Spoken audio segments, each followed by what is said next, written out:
You are listening to the Gate 7 International Podcast, a podcast connecting Olympiacos fans from Melbourne to Baltimore, from London to Piraeus. We are 4 Olympiacos fans from every corner of the world, bringing you news and interviews of the team you love in English. With new episodes twice a week, you'll never lose the latest updates and stories of the team you love. This is our team, our city, and our land. Man Oniro Trello. You're listening to the Gate 7 International Podcast.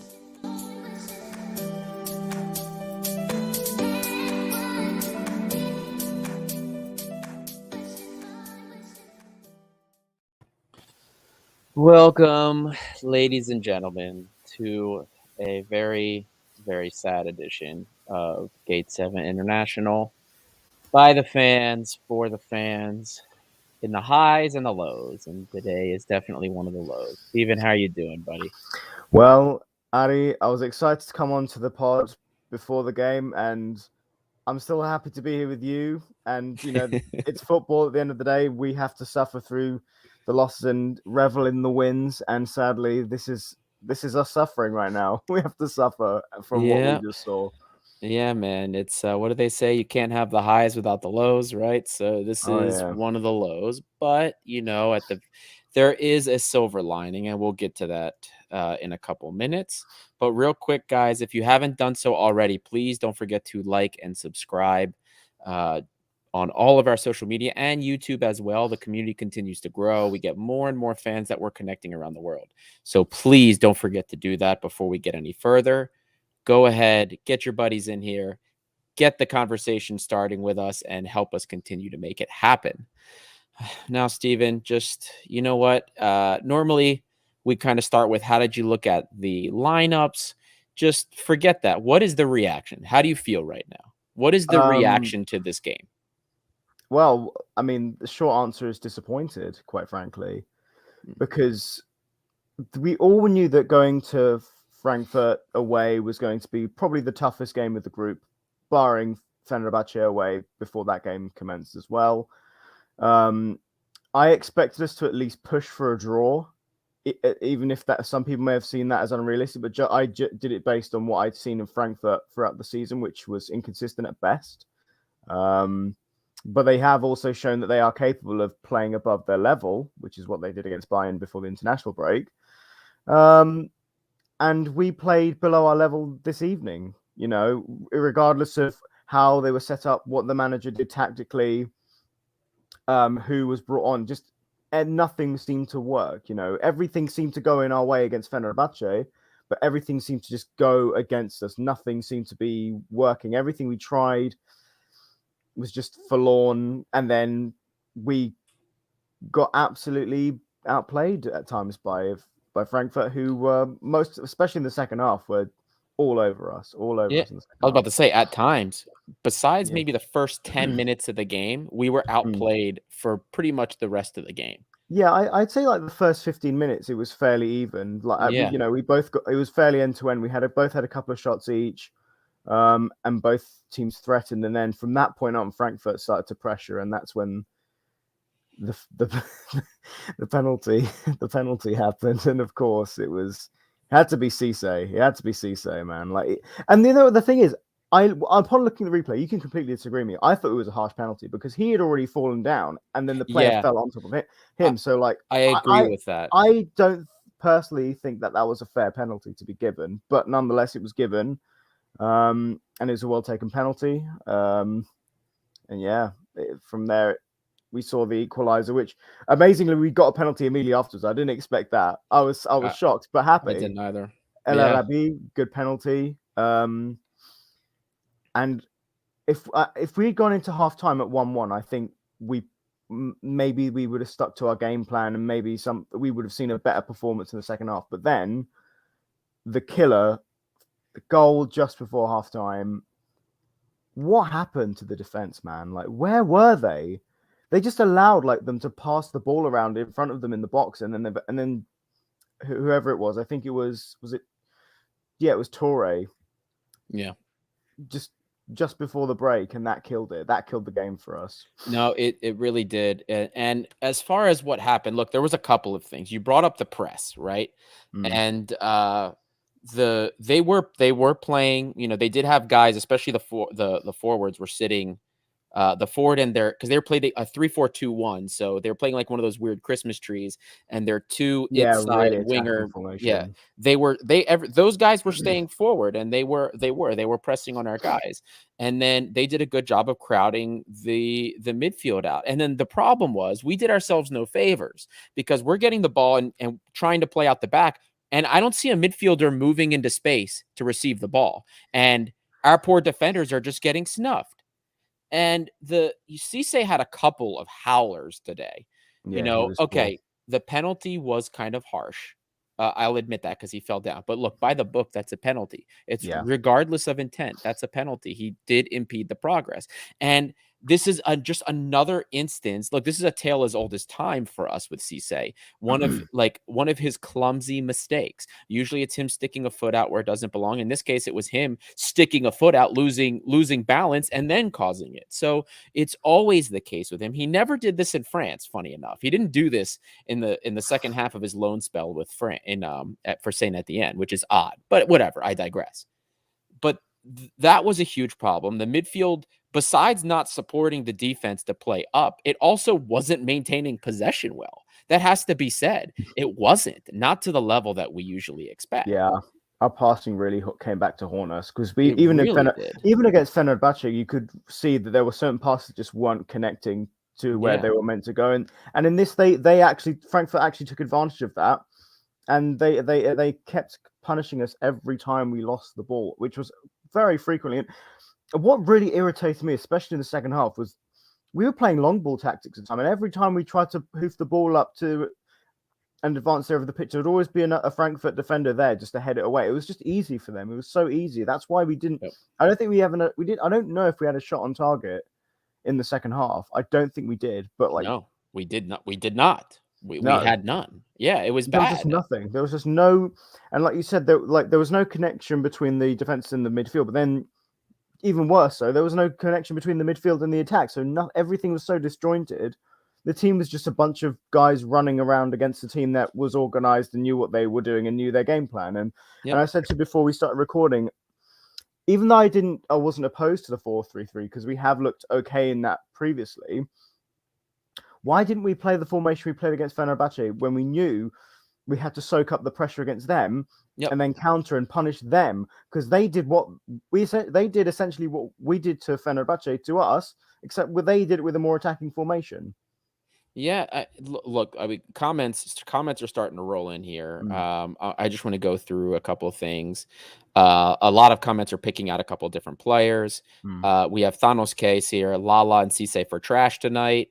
Fetanos, Agibu and Bukalaki's disaster classes didn't really help. And then from EL or Epsilon Lambda, poor defense from Cisse, Lala, and Rebchuk. Midfield Bukalakis and Vila disappointed me a lot. Yeah, there was no good part of this team. It has to be said. There was no really good part of this team. I mean, and you could pick out the individuals. Like, there were individuals who played particularly badly, but then the whole team didn't support each other. And that's that's when I even said in the chat, everyone was bad. Everyone was rubbish. Even when people rightfully called out certain players in the chat and they were saying, oh, this person was bad. Of course they were bad. The whole team was awful. There wasn't a player on there that I could say had like a really, really good game. And I think the stuff with Agibu is it's correct, but at the same time, that's where I said it in the chat as well. That's where his inexperience showed. He was he looked lost at times, I think. And then our substitutes just didn't impact the game at all like they should have. They were nothing worked. Yep. We have another comment. TS Bangawa, give Henry the coat. Roman Smirnidis, can someone make a stat of Lala passing today? I think he had something like 50%, not even joking. Roman, trust me, that's the first one I'm looking for, because he had a shocker today too. Which is a shame, because he actually had some decent movement overall, but the passing was just super poor.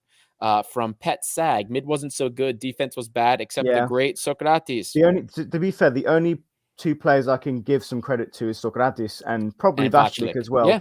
Because Vashlik couldn't. The third goal that we conceded was not his fault. His defense did not cover him. They allowed them to run into the space, and he was in no man's land. Made the good save, but then the rebound instantly. But none of the goals. I'm not going to blame any of the goals on him. First of all, he had so many great saves today. And from Fethano, yeah, buddy, my cousin had a great game. Socrates played a great game. That joke keeps carrying over. I love that. But yeah, you can literally blame the first two goals, or sorry, the first and third goal specifically. You can blame on Cisse. Cisse was. The third goal, he just was watching. Look, it is elementary. You are you're always taught that you always play through the ball until your keeper gets it, because you need to watch those rebounds. And Cisse just sat back because he assumed Vaclik was going to catch it. He didn't. And there was a rebound and no one was there around it. And then the second goal, you can put the second goal a little bit on Rebchuk, but everyone, the whole defensive line, including Socrates, they just stood there. Yeah, they just stood there because static. There were 3 Frankfurt players crashing the goal after that, and they all just stood there and watched. So I'm not, even though I think Socrates probably played less shitty than the rest, nobody had a good game, except, even though we ate 3 goals, except Vaclik. Vaclik had some great saves. Yeah. And I'm not putting any of that. Some substitute appearonces. I mean, we can get into that in a few minutes about more like tactics. I can't remember who even came on. But Rony Lopez came on. Yeah, he did, Onyekuru came on. But one of my problems with this game was, look, going in the first half, it was dreadful, and that a halftime sub needed to happen. First of all, Bukhalakis probably had a bad game because he was exhausted. He just looked dead. He honestly looked at, and he stayed on the field. He almost never came off. Are you kidding me? This guy has played nonstop. This isn't healthy. This isn't healthy for us or him, for him to be playing this many minutes. And I get, trust me, I have defended Bukhalakis more than probably anybody else. And I understand what he is to this team and the role he plays and how integral he is. But the problem is you can't sustain those performances if you play every goddamn game, both for the national team and the club. He needed a rest, or he probably shouldn't have played against Yanina. That's probably what should have happened. Yeah. Even Villa looked great for about 10 minutes, and then just the rest of the game, I didn't see much out of him. Madi struggled too. I don't know if it was, maybe it could have been because he's been playing nonstop with international break too. Maybe he was tired. I mean, I was worried. And more on your point with the formation, why are we doing the 4-3-3 now? Now, I know a lot of people are going to say, oh, it was a 4-2-3-1, but I'm sorry, the way the game flow was, Madi wasn't staying further up all the time. He was coming back. I didn't think that's what it would be, because it was box to box. That's what the club presented as the formation on their social media accounts and such. And I looked at that and I was like, yeah, Maddie's not playing number 10. There's no way he's playing but he was there as a number 8, despite the fact they put it as a 4-2-3-1. It was a 4-3-3. And even with the third goal, I was going to say, going back to that quickly, even if you have a third man in defense, even if Bar is there, you have more cover. And I would rather have seen Bar play as the third defender than have Bukhalakis there as the third man in midfield, because at least then you could play a formation that would allow us to actually counterattack and actually maybe create some more meaningful chances overall. Yeah. And I'm not saying Bar solves everything, because Bar can have his moments as well. But I just think rotation from the previous game was key to why we failed again this evening. Well, I also think part of the problem is we are still playing out of the back as if Semedo is there. And I'm sorry, guys. Socrates and Cisse don't have the ball playing ability that Semedo did. If Semedo is in that back line, I think things are different. He's a little bit better with the ball at his feet. He can distribute under pressure better.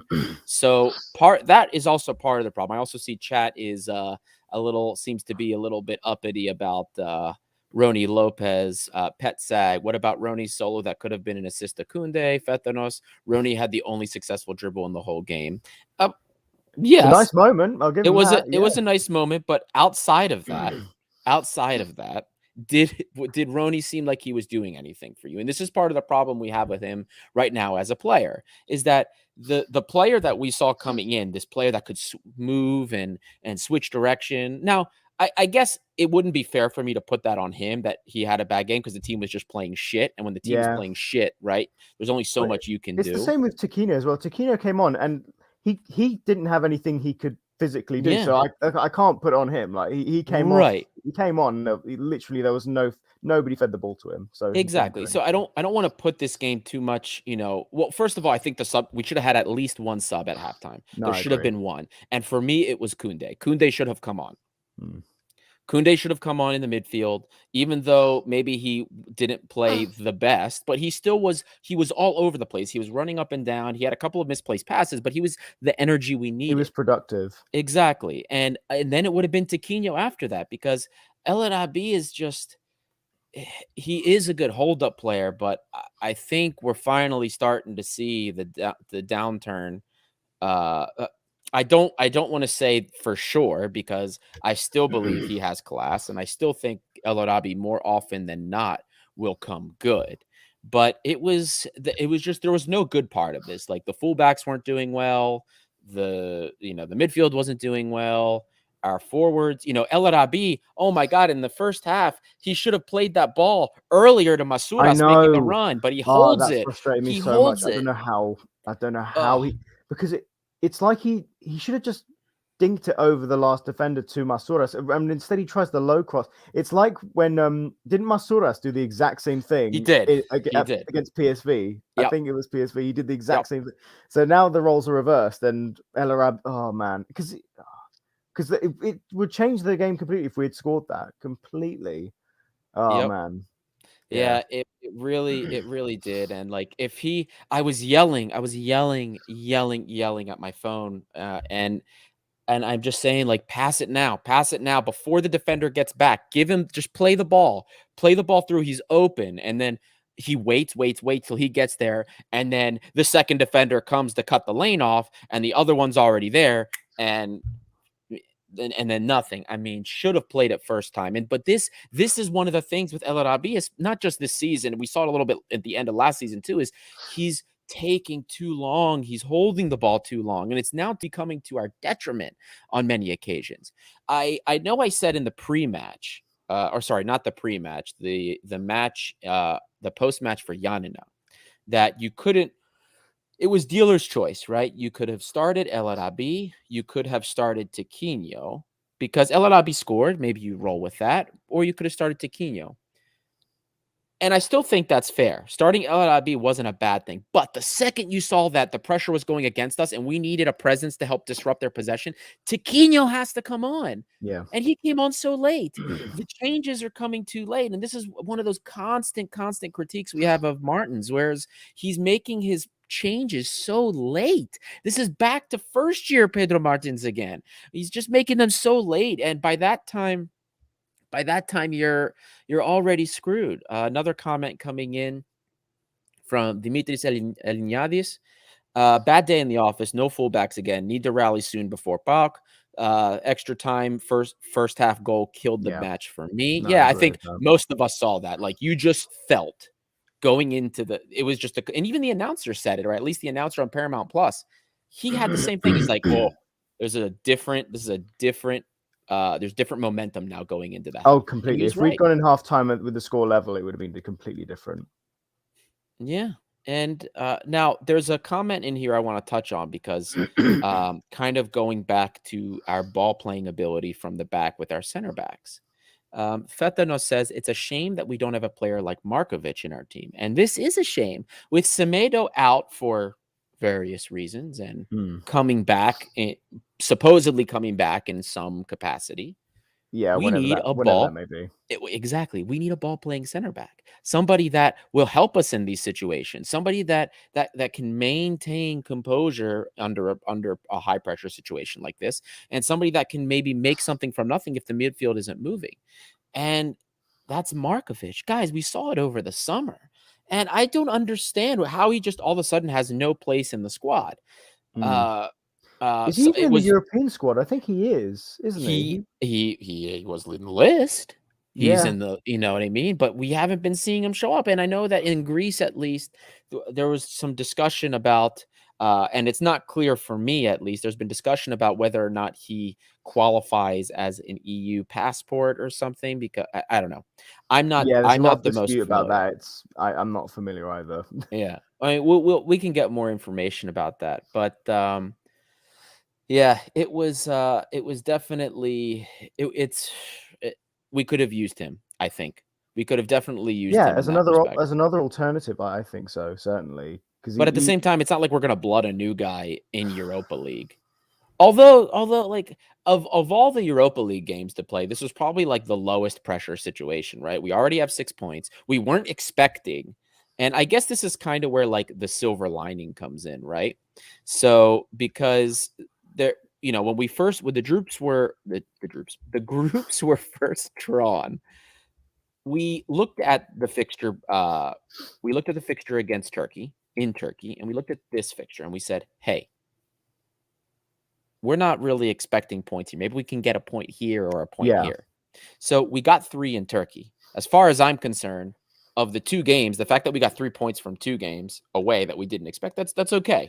You know what I mean? For me, it's not the end of the world. Now, some fans, like, my co-host Labro and the other Labros of the world, are upset that we played very bad, which is one thing.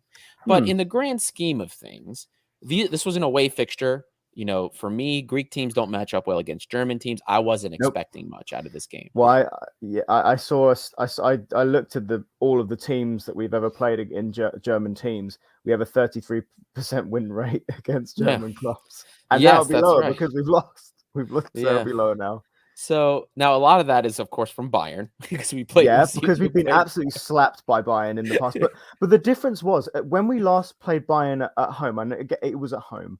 Yep. We lost that game, but we were frustrated because we could have got more from that game potentially, and we looked good. Whereas this game is frustrating because not only did we lose, we lost badly. And it's not great to see us. And I think we'd be more forgiving if we played well, and it was just one of those nights where it didn't work out and we lost. But like there were still things to kind of take from that game. We're like, oh wow, like we had moments, but there were not a lot of those moments in this game, and that's worrying going into the game against Balk.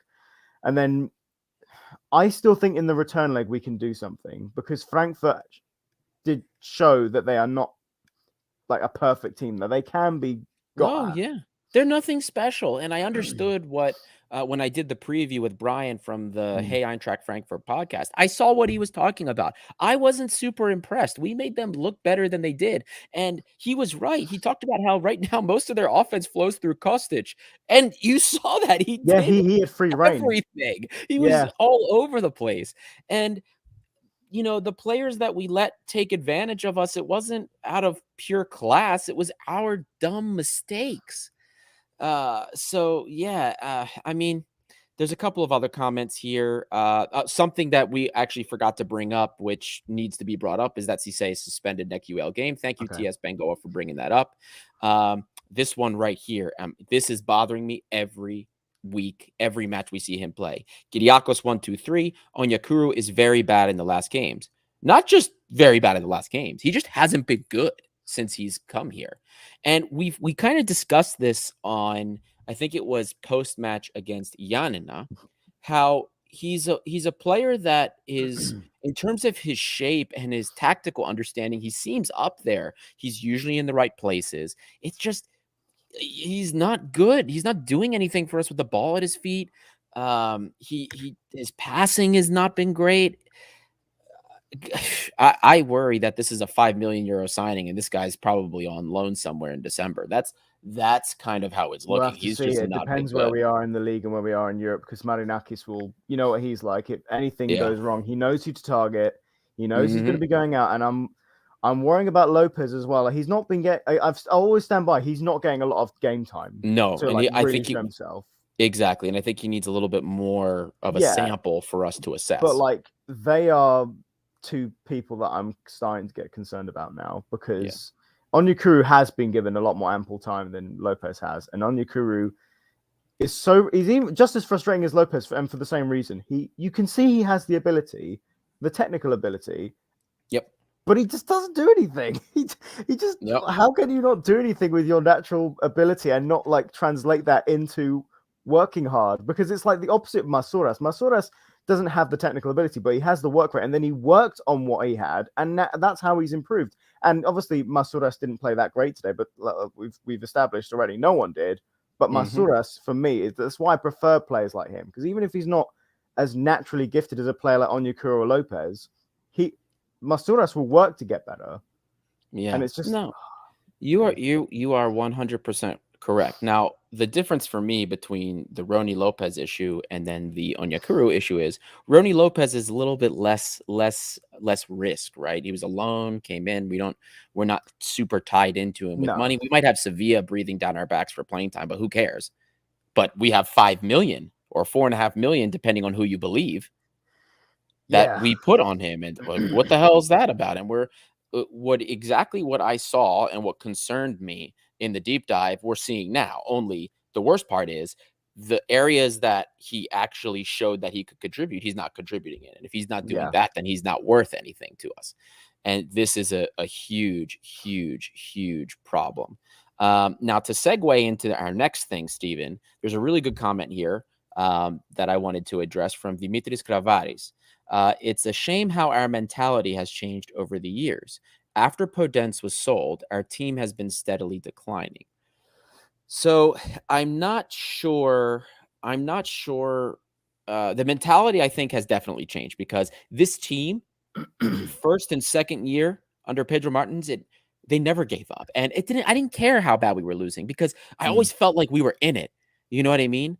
In the second year, especially, we were going at teams. We were going at Tottenham. We were going at Bayern Munich, and it didn't matter.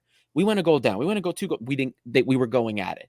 Third season, last season, I still think our fight was there, but the quality of the play maybe wasn't quite as good. But I still think that we showed up for games, and games like this, we grinded it out, and we did things even though we looked poor. Even like the Porto games, it was unfortunate, but you know what? You never thought we lacked effort. But this season so far, it's been quite a few games. The Champions League qualifiers, Antwerp. I mean, this game was almost a carbon copy of Antwerp. Only the difference with Antwerp is we got lucky and we won. So what do you think about the second part, though, about Podence? I think on that, because you've perfectly reiterated like the transition of Martins's time at the club and how we've been over that time, and I completely agree with you. With Podence, we were lucky to even get him. I mean, if you think if none of that stuff had happened at Sporting and he hadn't, at the time cancelled his contract or whatever, we wouldn't have got him on a free transfer. He would have been worth at least 7 mil, and then we would have had to pay that money, which Marinakis would never have had to pay. The only reason he paid that money is because he was already at the club, and the court case that obviously ensued afterwards meant that he had to pay the fee. And and that's also probably what initiated the reason why he got sold as well, because suddenly had to pay 7 mil for a player.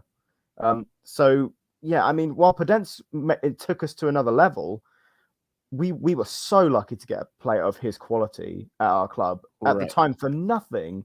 To get a player on a free transfer at the time of his potential and quality, is at Greek Super League level. I know Olympiacos, obviously, to a certain extent, we are a level above, but even then, like for a Greek club to get a player like him is mental. And then obviously, as I said, we had to pay 7 mil for him, and that's because he was already part of the club. Yep. Yeah, you're 100% correct. And we haven't replaced him with a winger, like a quality winger like that. Can we, though, Ari? Can we replace a player of his quality without splashing out 7 mil? That's what I'm wondering. Yes. The answer, there's 2 answers that already exist within Greece for me: Zuber and Zivkovic. The problem is the profile of winger that we seem to look at and we seem to scope. And this is something that Martial brings up in our group chat repeatedly. Look at the profile of winger that we keep looking at all the time: Henry Onyekuru, Gary Rodriguez. I'm forgetting the name of the other one. There was another winger before Onyekuru that we were linked with, and I'm forgetting his name. Is that Argentine player? There was that Argentine player who was at Boca, I think. Yeah. Whoever it was. Loads of wingers. But you have those guys, and let's not forget who Ike got the season before, Levi Garcia. Ike has found in 2 straight summer mercados, 2 straight summer windows, 2 solid wingers. Balk found Zivkovic. And of course, they had Solis before that from their academy. But why can't we get these wingers? You know what I mean? What is wrong? It's the profile of winger we seem to look at is just not game changing. And we can replace. There are players out there. Are you going to tell me that Levi Garcia wasn't in our budget? No. If what we're hearing was correct, he wasn't of interest to Martins. And Zuber, are you telling me we couldn't have gotten Zuber? That is where I do agree with you. How we didn't go for Stefan Zuber after how well he did the Euros, and then how he wanted to leave apparently from Frankfurt because he wasn't getting first team game time. And he goes to Ike, and we could so easily have got him for sure. Exactly. For sure, that's a good. I think you've made a fair argument there. You know that maybe it's the price tag that overwhelmed me in terms of like getting a player of that level, because sometimes of that level you need to pay the money. But then, like you said, there are players that we could have got who are better than Onyekuru, who we could have got for less. So yeah. Now, there was a quick question here. I think it was a penalty. Here we go. From Yorgos Ganas. How it wasn't a penalty on Oleg. He clearly kicked him in the face. Yeah, I saw that. That was unlucky. Yeah, I could have seen. There are refs that would call that a penalty, but you have to remember, guys, the rule with penalties is there's 3 aspects of a penalty now. And I'm summarizing based on the poorly worded English translation of what I had heard in another podcast. Then the way this ref described it was there's three parts of a penalty, right? There is result, intent, and action. So first, what was the intent? What was the individual intending to play the ball? Okay. That is not the only part. And sometimes it doesn't matter whether you intend to play the ball or not. Doesn't matter. Right. But it's just, was their intent to play the ball? In this case, the ref thought that the intention was to play the ball. Second, what was the result? What would the result have been? Would the result have been him getting the ball and scoring a goal? And in this case, from what the discussion was by the announcer that I had, no. It probably wasn't going to result in a goal. And then the third part was the action itself. So obviously did Oleg get seriously hurt? And I mean, he got kicked in the face, but the player was doing the natural motion, and Oleg happened to be going down. So that's why that wasn't called a penalty. Not saying I agree with it. I'm just pointing out what the metrics or what the guidelines are for calling a penalty. So it probably could have gone 50-50 depending on who the ref you had was. Now, going back to our winger discussion, a couple of the guys in chat are bringing up targets that we were linked with that we didn't proceed with. Yeah, I'm interested to hear them because there's a fair few. T.S. Bangawa brought up we should have signed Jota from Benfica. He's playing well for Celtic. He is. Mm-hmm. And this is one that wouldn't have cost us an arm and a leg, but we didn't put the money out. But you know what I mean? We had a similar issue with the wing backs too, remember? That put us in the position we were in. Dimitris Kravaris is bringing up Pavon. That's it. Yeah. Pavon, guys, had a little bit more. Yeah, he had issues. He's got legal issues going on, and we've already got enough of that at the club right now. Yeah, so there was a little bit more going on. Plus, his price tag was higher than what we were willing to spend in general.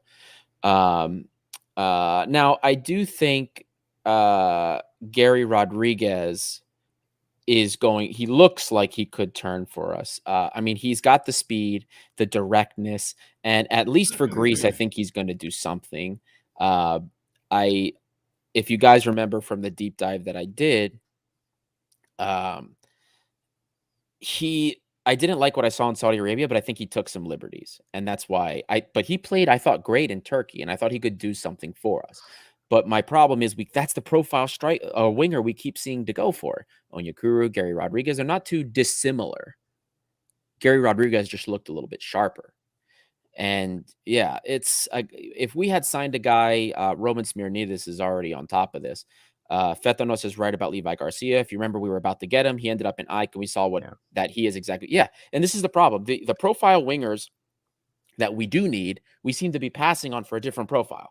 I can't tell you why that is. I can't tell you if we hear that maybe Martins passes on certain players and that he has the final say, you know. So I don't know if it's him passing. I don't know if it's somebody, if there's something else that we're looking at, or if it's just the terms for us aren't as good. I don't know what it is, but this just has been what's been going on. And it's frustrating. And we saw today, look what happens when you don't have a winger that can create something from nothing. Look what happens when you don't have a center back that we rely on to play the ball at the back, especially when the midfield isn't there. Look what happens when we don't properly rotate the midfield. This is what we get. It sucks.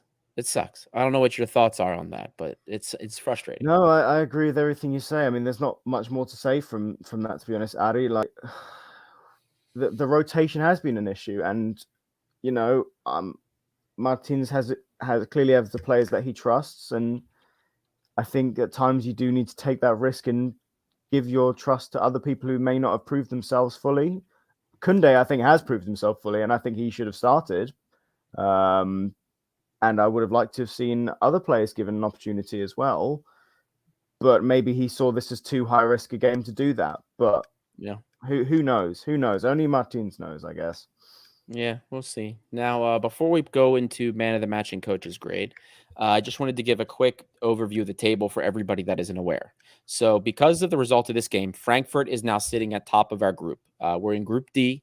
They're now with 7 points. They have 2 wins and a draw, sitting at 7 points with a goal differential of 3. We're on 6 points with 2 wins and a loss with a goal differential of 2. Then underneath of us, Fenerbahce ended up tying today. They were up 2-1. Antwerp got the leveler, so they're sitting at 2 points. That's good for us, for sure. Which is good for us. Like, we still have a cushion at least for second place. Yeah. And Antwerp is sitting on 1 point with a goal differential of -2. I forgot to mention Fenerbahce is on a -3 goal differential. So this is we're in an okay. This is why I'm not super upset today. I'm relatively calm. I wasn't expecting points from this game anyway. I was hoping for a draw if things went well. That didn't change even with the negativity coming from Brian from the Hey Eintracht Frankfurt guys. He made Eintracht sound terrible.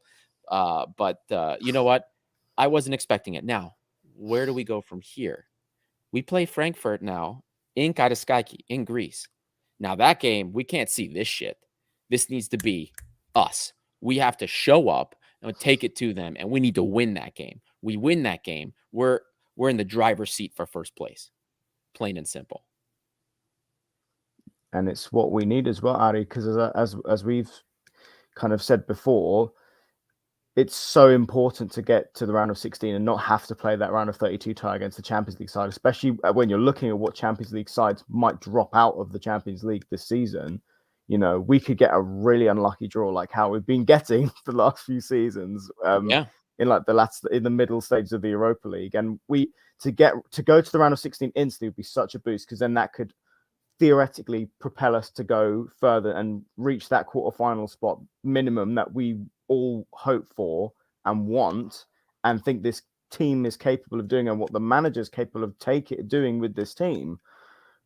So it's still first place is still attainable, and you know. And I've had people on social media saying to me, you know, as well as you expressing the same thing as you. It's not the end of the world. We can still do it, and you know, I'm confident that we can still potentially beat them at home, because obviously we'll have the full Karaiskaki Stadium behind us. Hopefully, we'll see a better performance than what we've seen today. And if that isn't the case, then we still have 2 more opportunities against Fenerbahce and Antwerp. But we want the pressure to be off us in that aspect, because if we go in those 2 games with the pressure on us, we might even play worse than what we've seen, and that would be an achievement in itself. Yep. And leaving us a comment live from the action, Costa Levoyanis, he says, guys, we did 0 today, no fresh legs, tired players. Martin still stuck with ideas that don't work. We must win on Sunday now, no excuses. Lambro and Costa were at the game today, guys. They did some live videos. They sent a bunch of pictures that they put up on social media so that you guys could see. It's a shame that they went and this is what they got to see. Lambro, Costa, I hope you guys still had a good time, at least while you were there. I'm sorry for the result. But yeah, no, he's right. Look, we have a big derby game on Sunday, and if the excuse for today was that we're worried about the derby and first place battle on Sunday, then we better freaking win on Sunday. Yeah. Because especially at home, that's unacceptable. And we don't even have crowd. We don't even have crowd on Sunday. Yep. Sadly. Yep. You're absolutely right. Well, Stephen, it's time to make that move to the next segment. Man of the match and coach's grade. It always sucks doing this after a loss. Yeah. But hit me. Who was your man of the match if you had to give one? And give me your coach's grade for Martins. I'm going to give man of the match to Lambro and Gustav for turning up. Because I feel sorry for them more than anyone else because they were in the ground now. Player wise, I think I made it fairly clear. For me, it's Vashlik because he made some great saves today. Couldn't help the fact that we conceded because it was his defense who let him down. And for Martins, he made a lot of mistakes in terms of this formation for me, the tactics for me, and also the substitutions that came on too late. But once the game was done and dusted by them, and it didn't really affect anything who we brought on at that point. So for me, it's maybe I'm being too kind because Martins is still my guy, and I love Martins, but it's a D. Maybe I could have given worse, but it's a D minus. Yeah. I'm a little bit more harsh than you. Yeah. If I had to give, for my man of the match, the player that played the least shit for me today would be Socrates. Socrates for me played the least shit of all the other players there. So I think I give it to him because there were a lot of balls, dangerous things that he stopped. I think maybe Vachlik also, even though we conceded 3 goals, the penalty goal, I don't put that on him. And the other 2 goals, I mean, the third goal, especially, he made the save and his defenders didn't support him. So I don't think I can say any of that. You know what I mean? But I'm still going to say Socrates was the least worst of all the players, if that makes sense. And then my coaching grade for Pedro Martins is an F. I give him an F. I don't understand why we went with the 4-3-3 today. I don't understand why we deviated from what worked. I don't get this was like outthinking himself, something I've been concerned about since the beginning of the season. I don't get why we made the change. And then there was no halftime sub. The other subs came too late, and it was by the time the game was over. So it's an F for me. He made, the subs that he made were the right subs, but they came too late. And that's as good as making no subs at all, in my opinion. So F and, Socrates. So all I can say going forward is I hope we don't see this type of performance again. And I hope that things improve going forward. I mean, pretty much the opinion, I'm seeing more stuff from chat coming in about how poor this game was, defense needing an overhaul. Yeah. Well, look, the silver lining about this whole thing, we brought it up earlier, and the silver lining is, hey, we have a 4-point cushion on Fenerbahce. We take Frankfurt at home. So we have to make that count. But more importantly, guys, this Sunday, we have a big derby. We have a first place. We need to cement our lead in first place with this game coming up Sunday. So this is what we have to focus on. Yeah, and I hope the players realize the performance today was not acceptable and that they, rather than shrink and worry about playing just as bad on Sunday, they actually try this Sunday and actually show us what they're capable of. Because this team is frustratingly capable of doing a lot more than and a lot more consistently than what we've been seeing. Agreed. 100%. Well, that's going to do it for today's episode, guys. Thank you, everyone, for listening, especially if you made it this far. Guys, please don't forget to like and subscribe on all platforms and to YouTube, all the channels, please. It really helps. It's helping us grow. It's helping us reach out to more and more fans. And then the bigger we get, the better we can do, the better shows that we can do. Just remember, guys, look, this is brought to you. We're fans just like you. So this whole thing, everything we do is by fans, for fans. Stephen is a fan. I'm a fan. Costa's a fan. Lambro's a fan. All of our bloggers, they're all fans. And we do this because we love this club. And we're trying to reach as many people that love this club just as much as we do. So thank you again, everyone, for listening. And we will see you next time. This is Gate 7 International.